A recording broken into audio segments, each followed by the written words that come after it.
رابعہ بصری رحمۃ اللہ علیہ کا انتقال ہونے لگا تو انہوں نے رات کو فوت ہوئی تو انہوں نے اپنی خادمہ کو بلا کے فرمایا کہ کسی کو بتانا نہیں، جب میں مر جاؤں تو پڑوس میں 2-4 کو بلا کر نا میرا جنازہ پڑھوا دینا، اور جس کرتے میں تہجد پڑھتی تھی وہی میرا کفن بنا دینا، اور صبح بے شک لوگوں کو بتا دینا، میرے مرنے کے بعد میری میت کو رکھنا نہیں، فوراً دبا دینا۔ جب ان کا انتقال ہوا تو انہوں نے پڑوس کے 2-4-10-20 آدمی بلائے اور ان کو تدفین تجہیز سب کچھ ہو گئی۔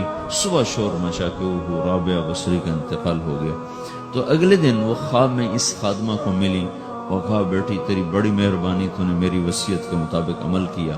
اس نے دیکھا کہ انہوں نے ایک خوبصورت سبز لباس پہنا ہوا ہے، تو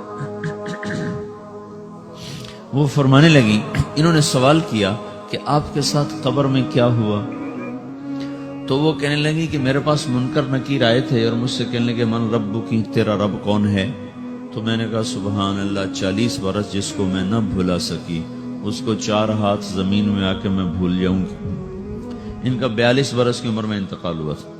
تو وہ کہنے لگے سبحان اللہ، جس کو میں 40 برس نہ بھولا سکی میں اسے 4 ہاتھ زمین کے اندر آ کے بھول جاؤں گی۔ تو منکر نکیر کہنے لگے اس کا کیا حساب لینا؟ پھر انہوں نے پوچھا کہ وہ آپ کا وہ کرتا کہاں گیا تہجد والا جس میں آپ کو کفن دیا تھا؟ کہا وہ اللہ نے مجھ سے لے لیا ہے اور میرے اعمال کے خزانے میں رکھ دیا ہے، قیامت کے دن میرا وہ کرتا بھی میرے ترازو میں تولا جائے گا، اور مجھے یہ لباس پہنایا ہے جو جنت کا لباس ہے۔ یہ بھی ایک موت ہے، اس طرح بھی لوگ مرتے ہیں۔ اور دوسری بھی ایک موت ہے، ہمارے علاقے کی بتا رہا ہوں، اپنے علاقے کی۔ ایک زمیندار مر گیا، اس کی قبر کھودی ساری بچھوؤں سے بھری، ایسے جیسے چیونٹیاں پھر رہی ہوتی، تو انہیں وہ بند کر کے دوسری کھودی، ساری بچھوؤں سے بھری ہوئی، پھر وہ بند کر کے تیسری کھودی، ساری بچھوؤں سے بھری ہوئی۔ قبرستان میں اتنے بچھو کہاں سے آ گئے؟ یہ زمین کے بچھو نہیں ہے، یہ آخرت کی بلائیں ہیں جس کے ساتھ اب اسے قیامت تک رہنا ہے اور گزارا کرنا ہے۔ تو یہ 2 طرح کی موتیں روزانہ لوگ مرتے ہیں، روزانہ لوگ مرتے ہیں۔ جب نماز کا وقت ہوتا ہے ملک الموت ساری دنیا کا چکر لگاتا ہے اور دیکھتا ہے کون پڑھ رہا ہے کون نہیں پڑھ رہا، کون پڑھ رہا ہے کون نہیں پڑھ رہا۔ جو نماز کی پابندی کرتا ہے اس کی موت آسانی سے ہوتی ہے، جو نماز میں غفلت کرتا ہے اس کے ساتھ موت کے وقت شدت اور سختی اختیار کی جاتی ہے۔ تو بھائیو، یہ ایک جسم ہے، ایک روح ہے۔ روح باقی رہنے والی چیز ہے، جسم مٹ جاتا ہے، پھر اللہ سے قیامت کے دن نیا جسم عطا فرمائے گا، ایک نیا جسم دیا جائے گا۔ روح وہی ہے جو اللہ کے خزانوں میں جمع ہو جاتی ہے۔ نافرمان کی سیاہ کالی روح ہوتی ہے، فرما بردار کی روشن چمکدار روح ہوتی ہے۔ تو اللہ نے کچھ تقاضے جسم کے رکھے ہیں اور کچھ روح کے رکھے ہیں۔ جسم کے تقاضے پورے نہ کرو تو یہ پریشان ہو جاتا ہے، روح کے تقاضے پورے نہ کرو تو یہ پریشان ہو جاتی۔ روح کی پریشانی جسم سے زیادہ ہے، چونکہ روح کی طاقت جسم سے زیادہ ہے۔ جسم مٹی سے بنا ہے، اس کی غذا بھی مٹی سے نکلتی ہے۔ روح آسمان سے ہے، اس کی غذا بھی آسمان سے ہے۔ روح کا تعلق جب تک اللہ سے نہیں جڑتا اس سے بھوک اور پیاس لگتی رہتی ہے۔ جسم کو جب تک روٹی اور پانی نہ ملے یہ تڑپتا اور پریشان رہتا ہے۔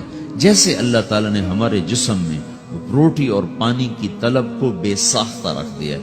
میں بیان کے دوران بھی پانی پی رہا ہوں، آپ دیکھ رہے ہیں کہ میرا حلق سوکھ جاتا ہے، مجھے طلب محسوس ہوتی ہے پانی، حلق سوکھتا ہے پانی کی طرف بھاگتے ہیں، بھوک لگتی ہم روٹی کی طرف بھاگتے ہیں۔ یہ ایک ایسا اندر میں آٹومیٹک سسٹم ہے کہ ہم اس کو آف نہیں کر سکتے۔ یہ سوتے سوتے بھی بھوک کی وجہ سے آنکھ کھل جاتی، سوتے سوتے پیاس کی وجہ سے آنکھ کھل جاتی ہے۔ یہ ایسا خود اللہ تعالیٰ نے ساختہ نظام بنایا ہے کہ آپ اپنے جسم میں روٹی اور پانی کی طلب کو نہیں نکال سکتے۔ میرے عزیزو، ٹھیک اسی طرح اللہ نے انسانی روح میں اپنی طلب رکھ دی ہے اور اپنے رسول کی طلب رکھ دی ہے۔ یہ 2 طلب ایسی ہیں کہ یہ آپ کے جسم روح سے نکل نہیں سکتی۔ جیسے بھوکا روٹی نہ کھا لے، پیاسا پانی نہ پی لے، اسے چین نہیں آ سکتا۔ وہ روح جو اللہ اور اس کے رسول سے نہ آشنا ہے، جب تک وہ وہاں تک پہنچ نہیں جاتی اسے چین نہیں آ سکتا، اس کا اندر پریشان رہے گا۔ 1997 میں جب جنید جمشید سے میری پہلی ملاقات ہوئی تو اس نے مجھ سے یہ سوال کیا کہ مولوی صاحب ایک پاکستانی نوجوان جس گلیمر کو خوابوں میں دیکھتا ہے وہ گلیمر تو مجھے زندگی میں ویسے ہی حاصل ہے. میرے چاروں طرف زندگی کا رقص ہے اور میری زندگی کی ہر خواہش ہر تمنا پوری ہے. اس کے باوجود میرے اندر اندھیرا ہے, میرے اندر خلا ہے. مجھے لگتا ہے میں وہ کشتی ہوں جس کا کوئی ساحل نہیں, جس کی کوئی سمت. ایک عام لڑکا تو کہتا ہے ہائے کاش یہ ہوتا, اس کو وہ نہیں ہو رہا تو پھر وہ پریشان ہے, ہائے یہ ہوتا, ہائے وہ ہوتا. تو میں تو ہائے نہیں کرتا ہوں, میری تو ہر لذت اور خواہش میرے سامنے تشتری میں سجا کے پیش کی جا رہی. میں کیوں ایسا کر رہا ہوں, میں ہائے ہائے کیوں کر رہا ہوں, میرا اندر ویران کیوں ہے, میرے اندر میں خلا کیوں ہے.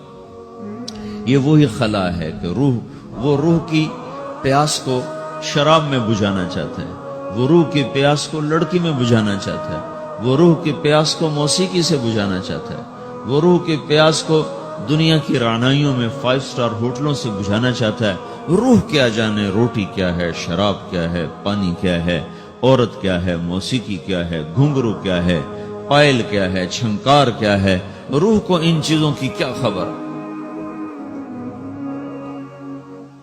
امریکہ میں ہماری ایک جماعت تھی تو 4 لڑکے 2 لڑکیاں, 4 لڑکیاں 2 لڑکے مسلمان ہیں.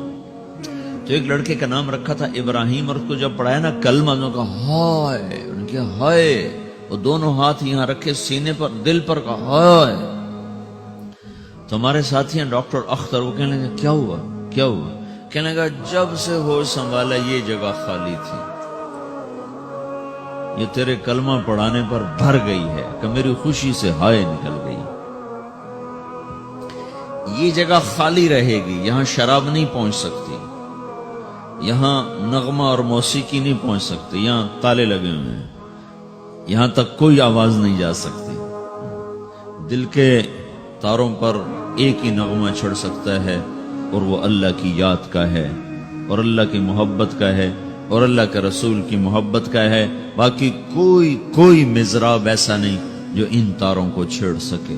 باقی کوئی چیز آواز ایسی نہیں جو دل کی دنیا پر جا کر دستک دے سکے. یہاں بند دروازے ہیں, یہاں صرف اللہ پہنچے گا, اللہ کے رسول کا تعلق پہنچے گا, باقی کوئی چیز یہاں نہیں جا سکتی.